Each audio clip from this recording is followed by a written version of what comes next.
Hello mga kaibigan, isang magandang umaga. Ang ating pong pag-uusapan sa umagang ito ay tungkol sa right to privacy at isa sa mga katanungan doon sa right to privacy ay tinatanggap ba ng korte bilang ebidensya ang mga private conversation or private communication kagaya ng mga messages through text message, yung mga posts sa Facebook or through messenger. Kasi ang sinasabi ng karamihan, the right to privacy should always be respected based from our Constitution and even in the Universal Declaration of Human Rights.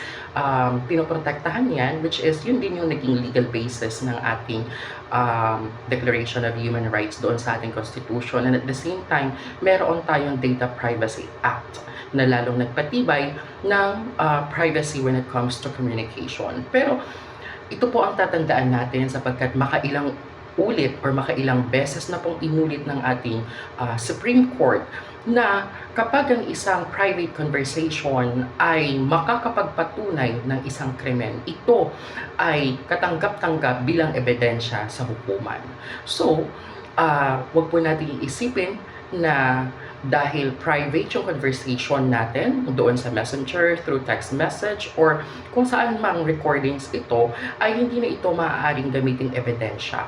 Well, maaari itong gamiting ebidensya sa korte kung ito ay relevant doon sa issue ng krimen at kung ito ang makakapagpatunay sa krimen. Tandaan po natin ang right to privacy or ang ating freedom ay hindi po absolute. Ibig sabihin, ito po ay mayroong hangganan. So, maaari naman nating matamasa ang ating kalayaan, ang ating privacy, provided that hindi tayo makakatapak ng dignidad at pagkatao ng iba. Yun lamang po. Again, inuulit ko ang private conversation or ang private messages ay maaaring tanggapin sa hukuman bilang isang ebidensya kung ito ay makakapagpatunay ng isang krimen. Maraming salamat po. Huwag po ninyong kalimutang mag-subscribe sa aking YouTube channel at mag-follow sa aking Facebook kung nagustuhan ninyo ang ating maliit na topic. Salamat po.